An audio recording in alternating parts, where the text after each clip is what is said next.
What is up, you guys? I'm Charmix, and today I'm going to be reacting to Game Theory, How Minecraft Broke YouTube by The Game Theorist. Now, this video is actually a little bit older. It's from 2 years ago. So this is actually before the whole Minecraft resurgence, which happened like 3-4 months ago when PewDiePie started playing Minecraft. Because if you guys aren't aware, Minecraft, you know, over the last, since probably 2013, Minecraft's been kind of dwindling in its popularity. But then, like, 4-ish months ago, PewDiePie started playing it for the first time, really. And him doing a series on it, which is really popular, you know, it skyrocketed the popularity way back up to the top. So, I'm thinking this is probably going to be a very interesting topic to talk about, especially because of the new resurgence which happened and how it dominated YouTube again.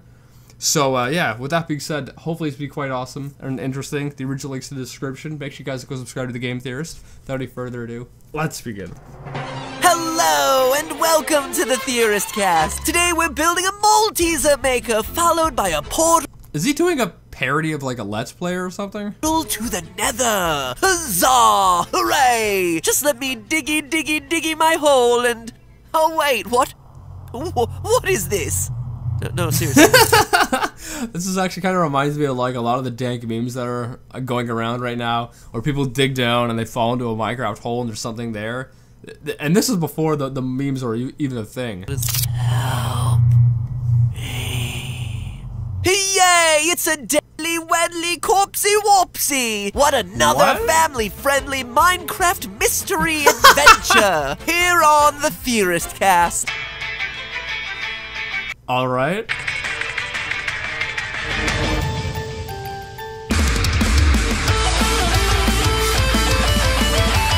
That was an interesting intro there, Matt. Hello, Internet. Welcome to Game Theory. You know, fate, it's a funny thing. I'm sure we're all familiar with the butterfly effect. If you've ever watched any Let's Plays of Until Dawn, I'm sure you've heard about the butterfly effect over and over and over again. At its most basic, the butterfly effect is the concept that small actions can have large effects, rippling down through time to change history as we know it. Although the butterfly effect you'd think is like profound in a way or whatever, it's really not. It's just kind of simple logic, because, you know, doing anything has potential repercussions and whatnot. If I get into a car and go out, I could get into a car crash, and that would affect, you know, a whole bunch of other people's lives and whatnot. Or if I decide to stay in all day, then it affects the people who would have gone to a car crash. Their day would be perfectly normal and whatnot, right? Stuff like that, where you think, oh, this is a very profound theory of the butterfly effect. Well, it's not, if you think of it.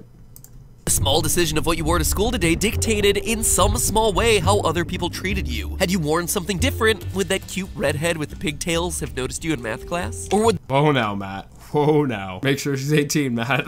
the bully in the hall have singled you out for a dipantsing? True story, my decision to wear a belt one morning helped keep my pants firmly at hip level back in middle school. The rest of my career in Medina, Ohio thanks me for it. But small things like that can have a huge impact. Your choice to skip coffee this morning dictated how alert you were by the end of the day. By the end of the day, more like by lunch. Which in turn affected how effective you were at work. Which could be a really bad thing if you're an air traffic controller. Here's another true story. Back in 10th grade, I had a friend confess to me that he decided not to commit suicide simply because I had had short, polite conversations with him every morning while we waited for choir practice to start. I had shown him human decency at a time, unbeknownst to me, when others were harassing him. And yeah, I've heard of other stories like that too, where people, you know, just being a little bit nice to someone will stop them from doing an action like that. in some way, those little conversations helped to save his life. A few simple hellos helped him to find the strength to keep on living. And then he went on to touch thousands more lives. Even this channel is an example. No one would hire me, so I started this as a side project. Fast forward 6 years later. I thought, wait, what? I thought you were working somewhere and then doing this on the side until this kind of like really blew up so you could do it full time. That's how I thought, you know, the film theory or game theory started. Later, and over 1 billion people have been impacted by these videos in some way. And our community of theorists is 8 million strong. 8 million? Yeah, I was like, you're at 12 now.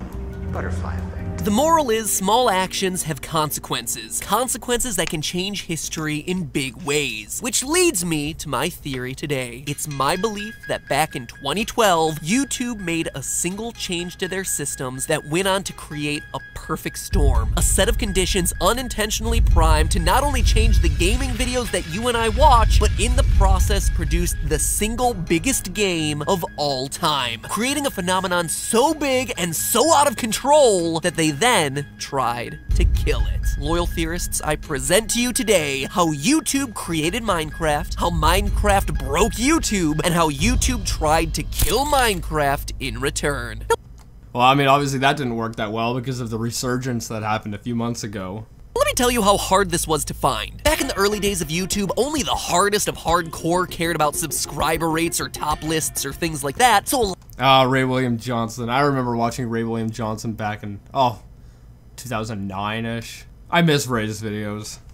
a lot of that data has been lost to time. Also, there aren't a lot of web historians out there tracking the rise and fall of Fred or End of the World, Hawkeye, and the websites that track this sort of thing, like VidStatsX and Tubular Labs, only have data that backs up to mid-2013. So to get all this info, I went and searched through hundreds, and I mean hundreds of old snapshots of YouTube from between the years of 2010 and 2014 using the Wayback Machine. Whoo boy, that was a weird walk down memory lane. That, coupled with a weekend spent poring over 6-year-old subscriber statistics from socialblade.com, helped me to piece together exactly what happened. Now, as I've mentioned in my past videos about YouTube's algorithm, the most radical change in the site's history came back in 2012, changing from a view-based system to a Oh, it went from a view-based system to a minutes watch system or whatever?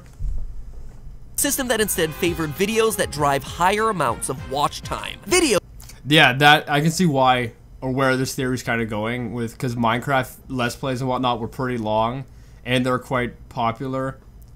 So in turn, that would have made Minecraft explode on the site, you would think? Those that would keep people watching more videos for longer amounts of time would get more promotion than me watching you explode bananas on your face for a What? grand total of 30 seconds. Because you can bet I ain't watching any more than 30 seconds of that nightmare fuel. Ugh, that part of YouTube is a scary, scary place. This was all What the frig was that, man? meant to ensure that good content, stuff that kept people watching, got more attention. And as you can imagine, this prompted huge changes to what got views on the website. Out went the Reply Girls with their clickbait thumbnails. In came the Vine compilations with their clickbait thumbnails. Out went the cat videos, and in came the listicles. You know what's weird? Like, just in terms of Vine compilations, if you go look up Try Not to Laugh videos, because, you know, I like to react to Try Not to... I haven't reacted to a Try Not to Laugh video in a while now, except for one I did, like, the other day, which is from Reddit. But I was looking for Try Not to Laugh videos to react to, and the people who were making Vine compilations, like, back in the day, they're still doing them, but they're, like, Try Not to Laugh videos now or whatever. But they're still using, like, old clips, and the thumbnails are still have, like, the green sidebars, like, from the Vine compilation era. Is weird.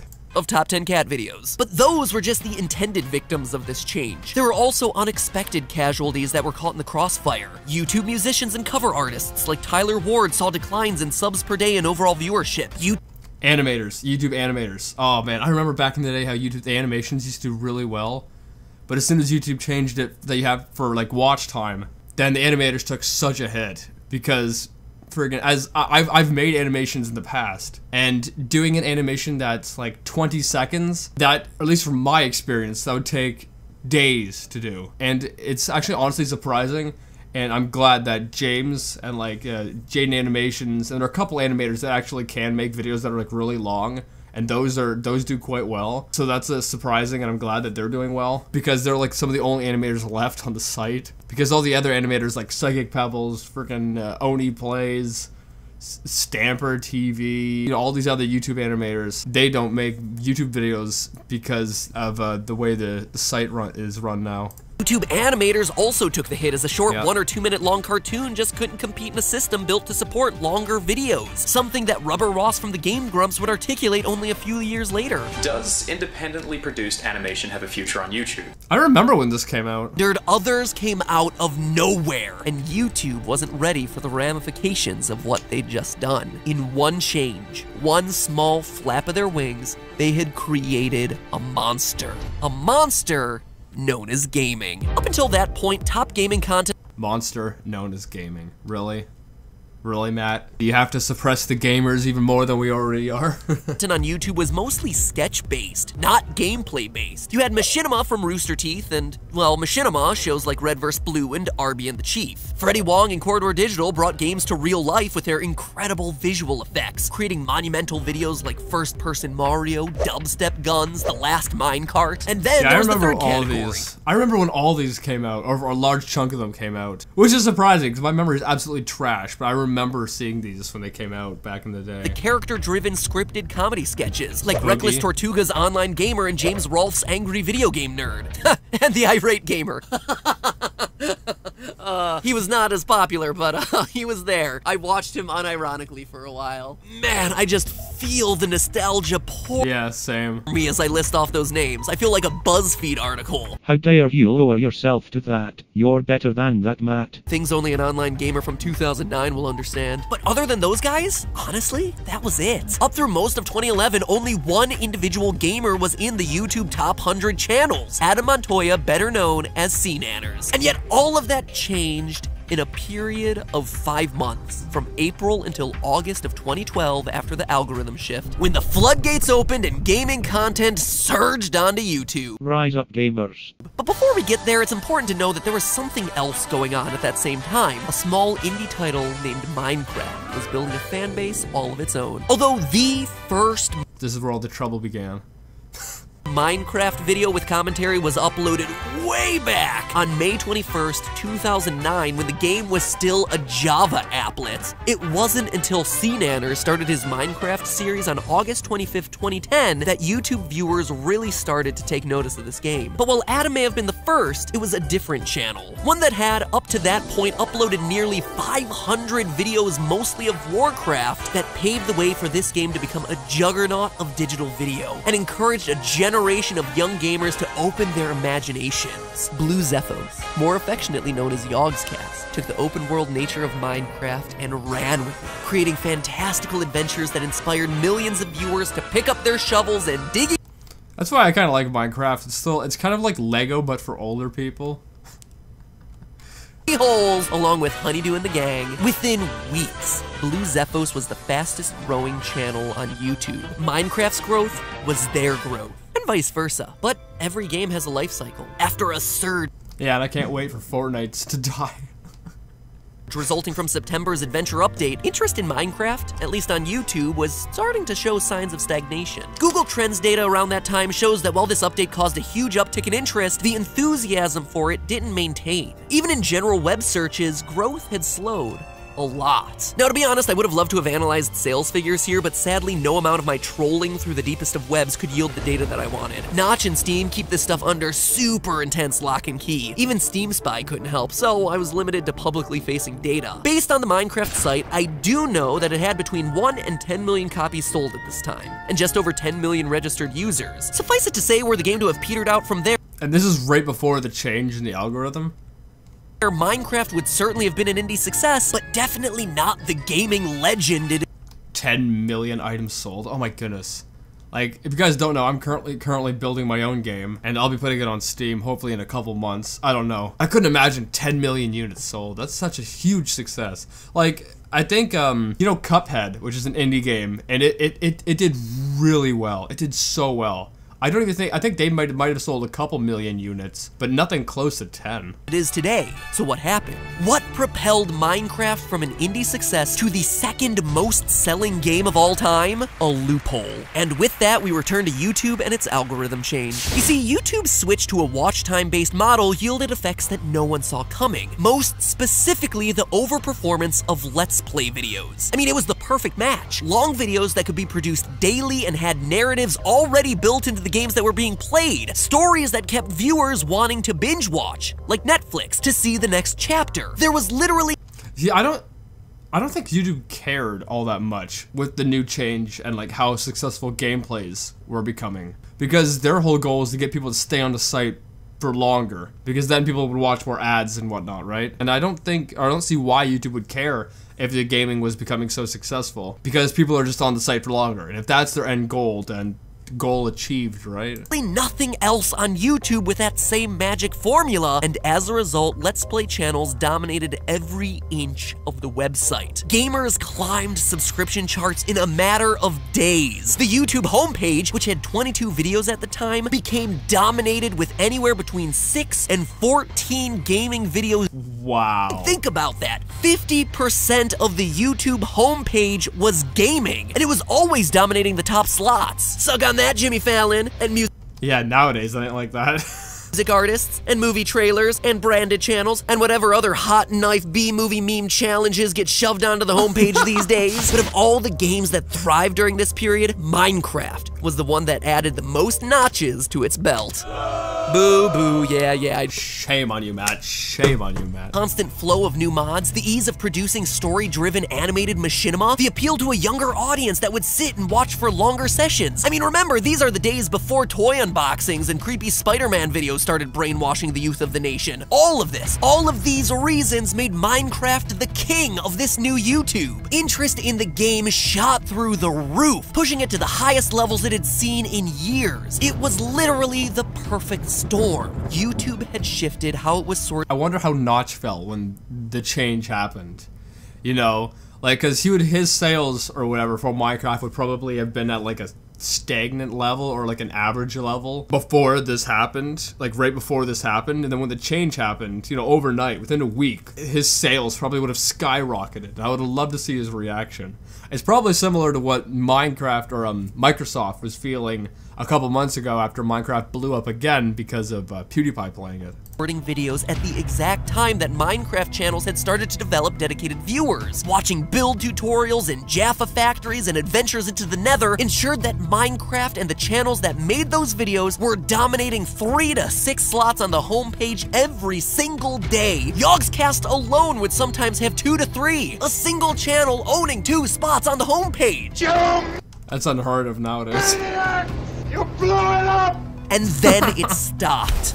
Practically overnight, gaming disappeared from the homepage. You can pretty much break it down by month. After digging, I mean, I can't blame them for removing gaming from the homepage, because although I think some gaming should be up there because it is a big part of YouTube, but at the same time, if you're a new viewer coming in to see YouTube or whatever, and it's all gaming videos, you're like, what the frick is this? I don't want to see this.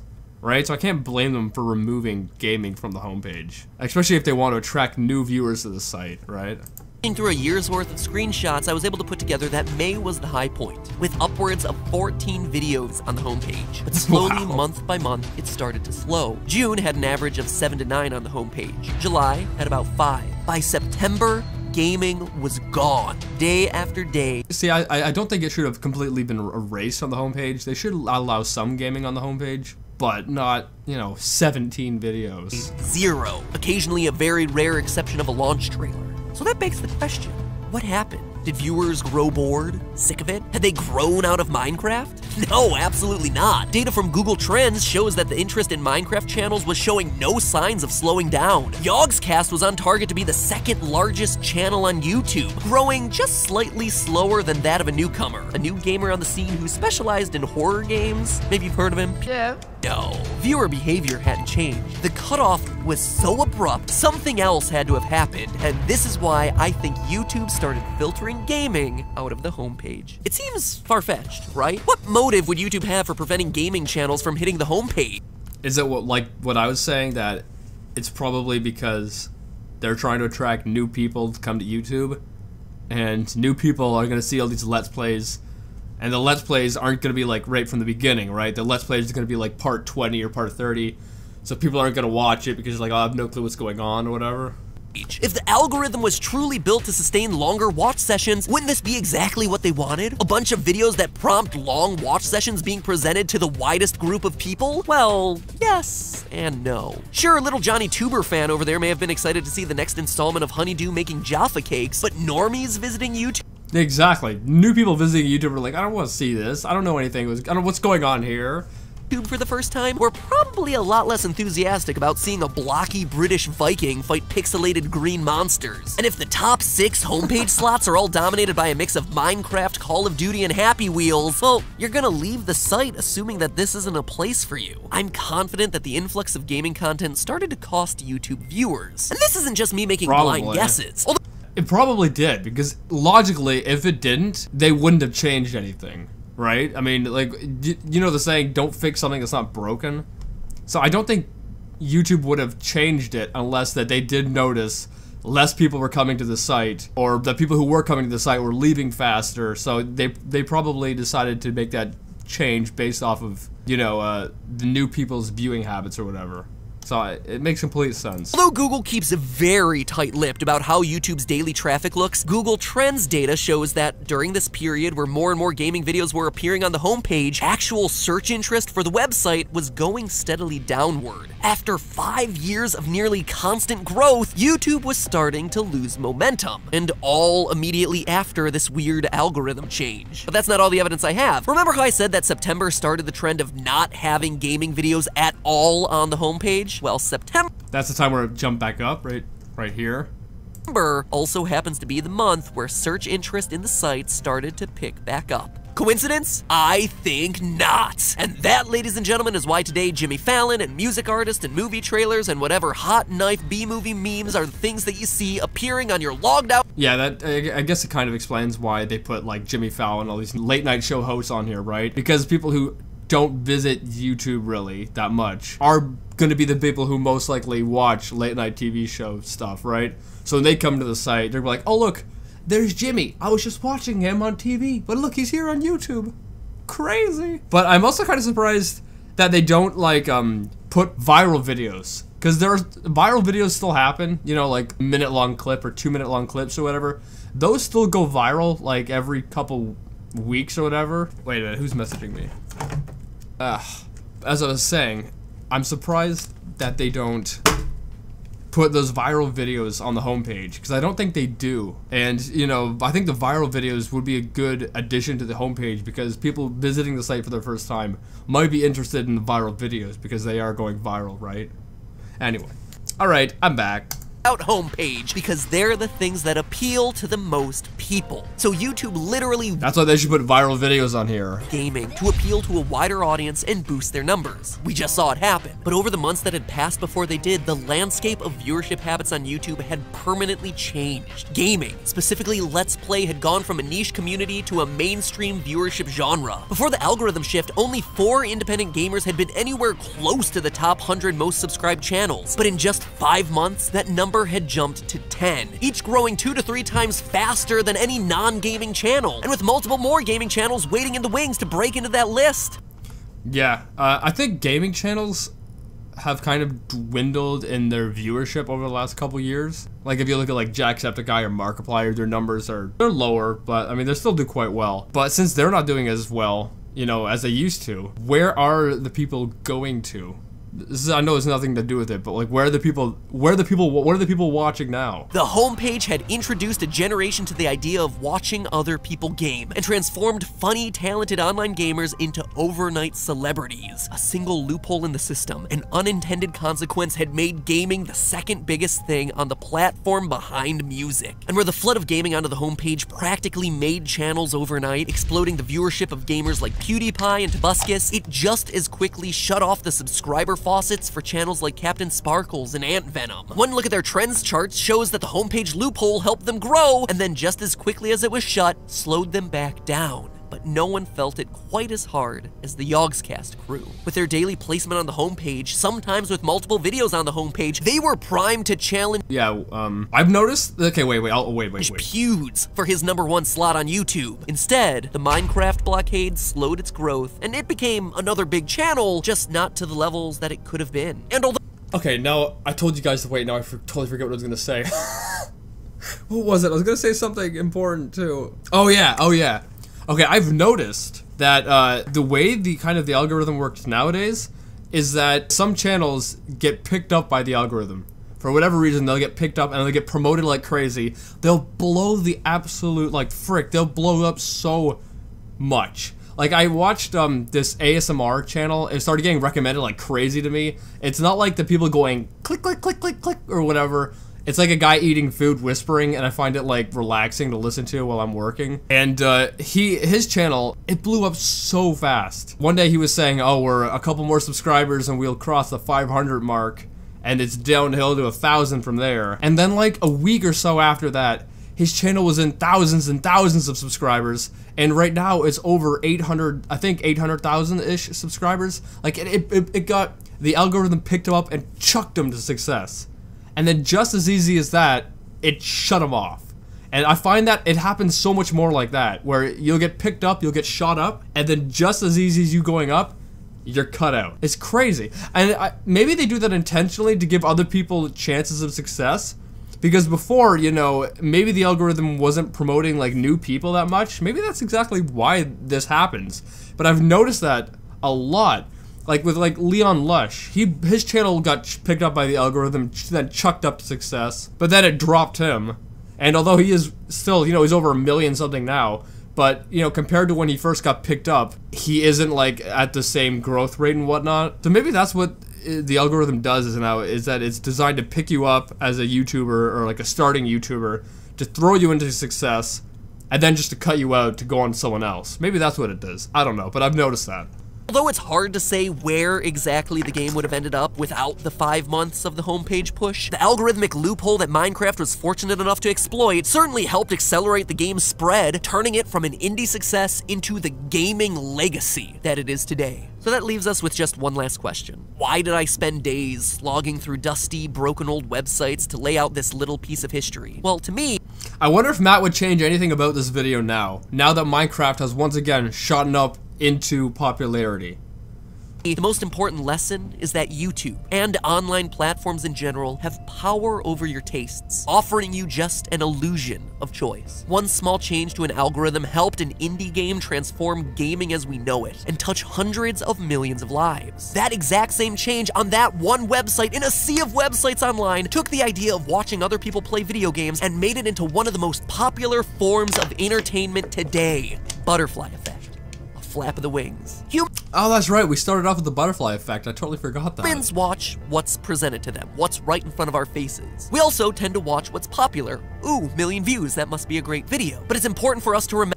Yeah, people like to watch what's popular and whatnot. That's why they should be putting the freaking viral videos on the homepage just as well as everyone else that they're currently putting on there. Except for some, I don't know. I don't think they should put the late night shows on there. I understand why they do, but I don't like the late night shows. Remember as viewers that both of those things are often determined by factors that aren't quality. Viewer beware. And also platforms, especially you, YouTube, because I know you are watching. I've heard from you guys that you tend to watch videos like this. Take that responsibility seriously. It's a big burden to carry. But hey, that's just a theory. Yeah, I can't fault YouTube for changing their algorithm. You know, YouTube's a business. They want people to stay on the site longer so that people can see more ads, so that they make more money. It makes sense. But yeah, I definitely think that they didn't particularly intend for gaming to blow up the way it did. But I mean, now what's done is done.